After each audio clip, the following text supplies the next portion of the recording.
The last thing you want to do, especially with a human pet trying to fully immerse themselves into an animal role play, is to trigger cognitive processing with a lot of language.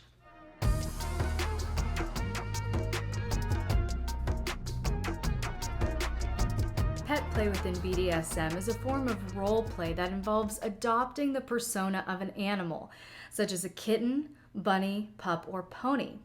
In the first 4 parts of this series, we covered the personal motivations for pet play, primary types of pet play, how your power exchange dynamic can benefit from this kink, the most common types of kinky pet personalities, as well as the major differences that age and breed can make in the demeanor of a human pet. And last week we defined the distinction between an animal role play and a human-animal hybrid pet.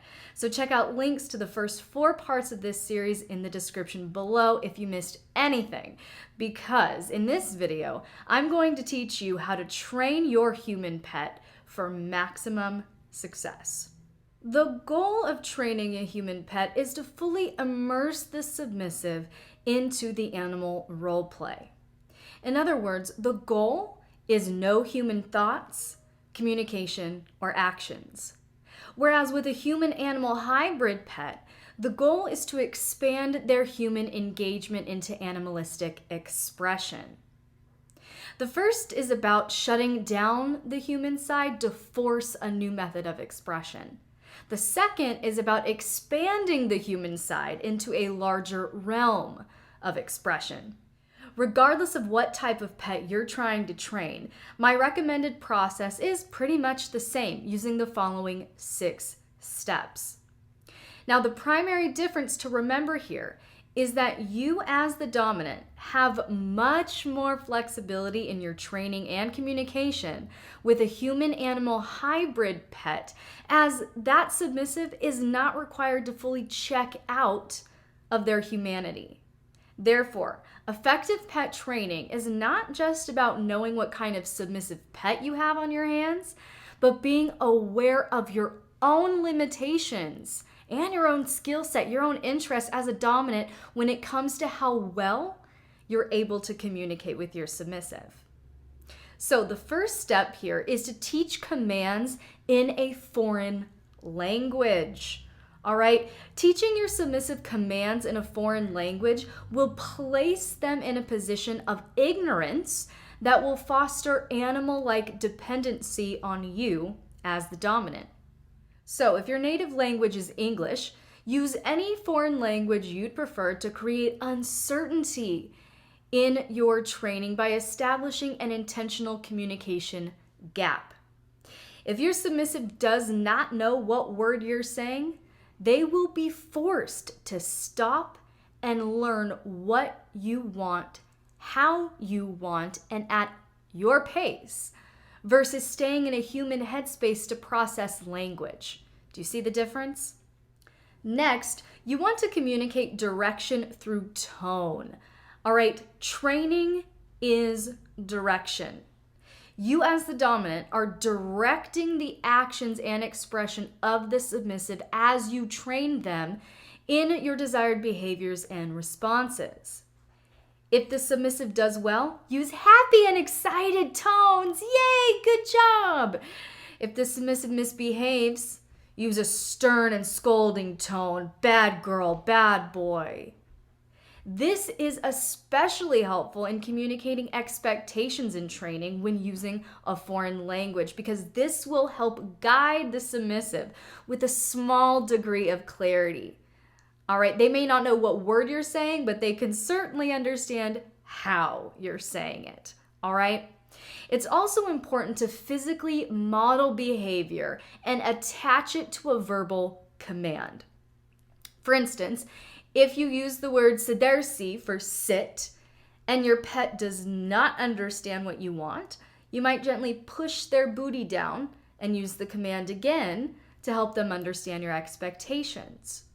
This is how you will start to bridge the gap between verbal commands and physical behaviors or actions. And this also brings us to our next point.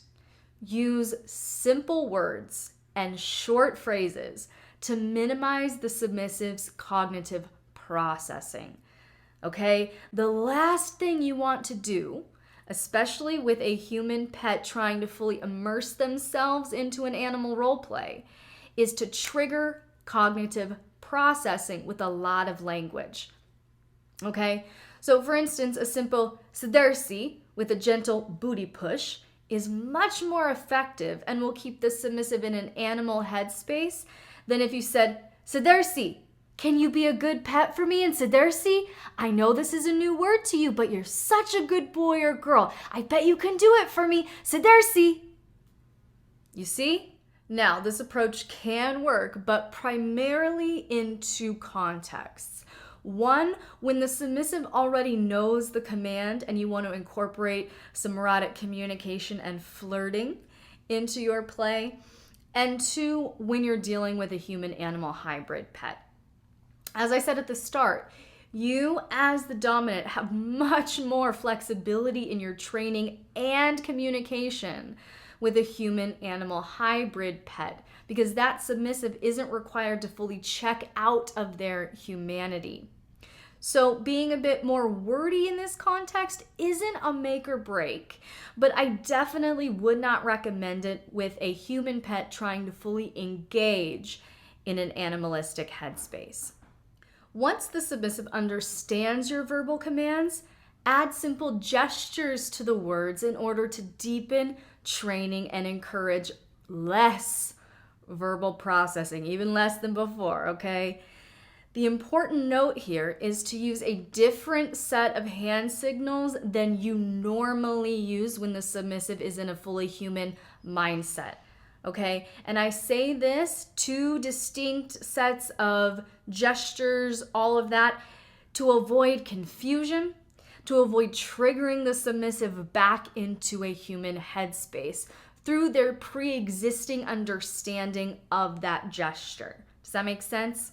And again, the more simple you are with the gestures or hand signals, the better. All right, keep it simple, especially for the initial training sessions.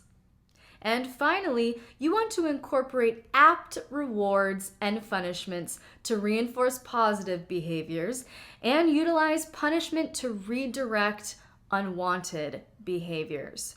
This is also a very clear way of communicating whether the submissive is picking up on the command that they don't yet understand or not. And this can be anything from a food treat, especially if you're seen as scripted around a session of designated training, to physical touch and cuddles, or the submissive's favorite kind of play or stimulation in or out of Petspace. And this, of course, is depending on the physical and sexual boundaries that have already been negotiated prior to this pet play. So again, you want to teach commands in a foreign language. You want to communicate direction through tone, physically model behavior and attach it to a verbal command. Use simple words and short phrases to minimize the submissive's cognitive processing. Add simple gestures to the words in order to deepen training and encourage less verbal processing. And finally, incorporate apt rewards and punishments to reinforce positive behaviors and utilize punishment to redirect unwanted behaviors.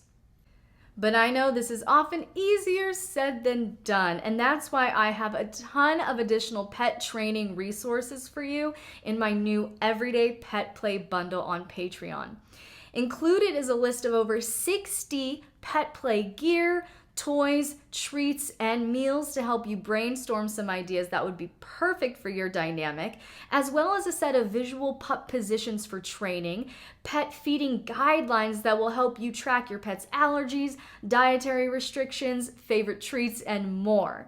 To get instant access to all these bonus training materials and much more, just go over to patreon.com/LXerotica and download this bundle now. So fam, thank you so much for joining me for this series. I truly hope this helped you simplify and maximize your pet play with the tools you need to find empowerment and release. Be sure you're subscribed and have those notifications turned on so you won't miss next week's new video, where I'm giving you curious vanillas and navigating newbies a complete strategy to start negotiating a DS dynamic within your existing relationship for ultimate clarity and erotic success.